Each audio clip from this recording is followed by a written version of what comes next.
April that year came with deception. Outside, the sun is shining. There are drops. Sparrows are screaming in the morning so that my head is buzzing. And in the evening, the sky turned gray. The wind blew in from the field, cold and sharp, and the earth, which had barely thawed during the day, was encrusted again by nightfall. It was on such a day that I saw the boy for the first time. I was walking home from the medical center, dear, familiar, well-groomed 100 times, and I was already thinking to myself, I need to heat up the soup, yesterday's potato soup, and suddenly my eyes caught on something in Nina Kostrova's yard. I stopped at the gate. I'm standing. In the middle of the yard, by the woodpile, stood a boy. He was small, skinny, and wore a gray cotton jacket, obviously from someone else's shoulder, sleeves down to his fingers. He stood and looked at me. I wasn't scared, I didn't run away, I didn't say hello. I was just watching. His eyes are gray, large, and there is a blue under them, as if from lack of sleep. Children who have already realized that good things don't just happen have such eyes. I opened the gate and went in. I have known Nina Vasilyevna Kostrova for 30 years. She's been across the street from me all her life. She buried her husband a long time ago. Peter Kostrov quietly left back in '98, the heart. The children grew up, moved away. She was left with a vegetable garden and a goat. Nina is the kind of woman who doesn't complain. If she gets sick, she won't say anything. Offended, he won't say anything. Just your shoulders will drop a little, something in your face will shrink a little, and that's it. You won't read anything else. I've learned to read it over the past 30 years. She has a scar on her left arm, an old one, long since whitened, from a braid in her youth. I asked him once. She looked at the hand as if she had seen it for the first time and said, "It's nothing. I've been through more than that." And not another word. That's Nina Kostrova. She came out on the porch, saw me, nodded. "Come in." The boy followed her. Not close, one step behind, a little to the side. How the shadow walks. It's like he wants to be close, and he's afraid to be too close. The hut smelled of boiled milk. There was a saucepan on the stove, a small, enameled, speckled one. On the windowsill is a blue, old mug with a broken handle. The moves were measured. Tick-tock, tick-tock. Nina sat me down, stood by the stove herself, and stirred the milk. She was silent for a long time. Then he speaks without turning around. "I've been wanting to tell you for a long time, Semyonovna." And she told me. Angela Ignatova lived on the lower street. She was 41 years old. She was a cheerful woman, loud-voiced, and the whole village knew her laughter, such that you could hear it from any window. The cancer was found in November, and in February she was gone. Quickly. Terribly fast. There are 2 children left. A 5-year-old girl and this boy, Alyosha, are 7 years old. The children had a father, that is, he was listed somewhere. He left when Alyosha was 3 years old.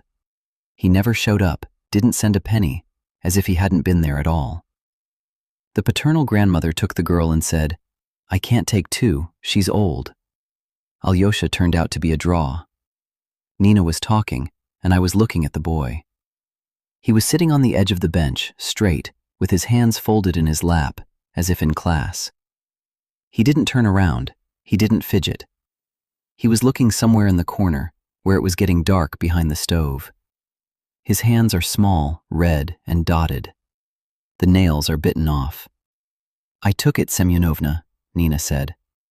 Her voice was even, without strain, without asking for understanding.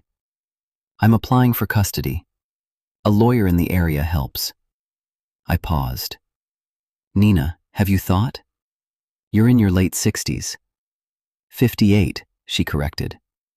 I thought about it. I thought about it for a long time. She stood up. She went to the stove. The back is straight. Her white hair had escaped from the clip. She hadn't even noticed. I looked at her, at that straight back, at the white hair, at the scar on her arm. "I've been through more than that," I remembered her saying. "I've pulled out so much on myself, and I've been silent." And then she harnessed up again. A week passed, then another. Alyosha appeared at Nina's place, officially. His things could be packed in one bag: a gray jacket, boots, a change of underwear, and in his pocket was a small red plastic car with a missing wheel. That was all his possessions. Nina didn't babble with him. She fed me, said, "Go wash up, do your homework. It's time to go to bed." The usual words, every day, the same. Not tenderness, but predictability. That there would be breakfast in the morning, dinner in the evening, and no one would leave. He walked quietly at first. I didn't run. I didn't make any noise. He kept close to the walls. Literally, I saw for myself. He walks around the room and leads his hand along the wall, as if by touch. He always sat on the edge. He ate carefully, taking his time, not because he was well-mannered, but because he was used to it. Take your time, or they'll take it away. Nina's children, Sergei and Galina, found out in May.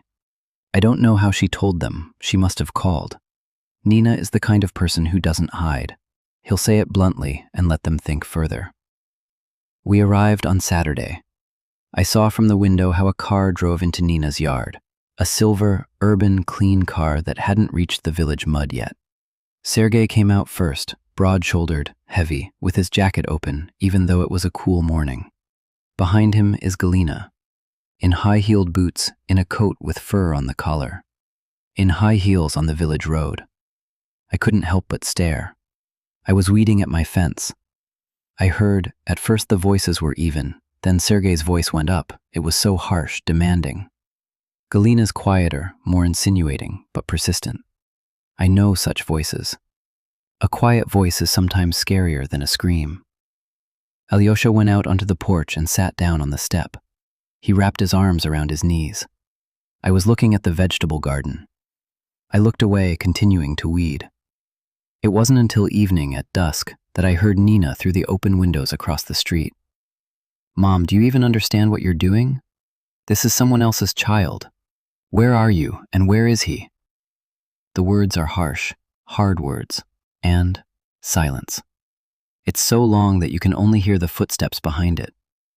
Then Nina said softly, almost inaudibly, "Well, go ahead." 3 words. There was no anger in them, no anguish. It's simple. Go ahead. I didn't sleep well on Sunday. I kept thinking about Nina's words. I got up early in the morning, went to the medical center, and ran into Nina at the gate. She was walking towards me. "Check your blood pressure," she said. I nodded. Her blood pressure was normal for her age because I knew she hadn't come for blood pressure. We sat down. She's in front of me, hands on her knees, looking past me, out the window. I took off the cuff and put it in the drawer. "Gone?" I asked. "They're gone," he says. She paused. "Sergei said it was either him or us." I said, "Go ahead." I looked at her hands, the scar on his left. On the broad, heavy palms that have trained everything in life: firewood, water, earth, grief. She looked up. She looked at me for a long time, as if weighing whether to speak or not. "It hurts," he says, "but that doesn't mean I'm wrong." She stood up. She put on her jacket. She turned around at the door. "Come by sometime, Semyonovna." Alyosha Pirogov asks. "I promised to bake." And she went. Straight back, slow step, white hair in the sun, like snow in April. I sat there for a long time. I looked out the window after her. I thought, how many such women have I seen in 40 years, who do what they have to do, and their relatives stand next to them and look through other people's eyes. And there's nothing to say. June has come hot, real. The peonies stood by the fence, dark red, heavy, shaking their heads. One day I was walking from the other end of the street, returning from the Kuzmins. Their son hurt his leg, they asked to see. I decided to take a shortcut through the backyard, past Nina's vegetable garden. I walk up to her vegetable garden and stop. Nina was standing in the garden. She drove the hoe slowly, habitually, and the grass yielded without resistance. Her hair is white, and it glows in the sun. And next to him is Alyosha. He was small, wearing huge rubber boots, obviously Nina's, that reached to his knees. He took a stick from somewhere and poked it into the ground between the beds.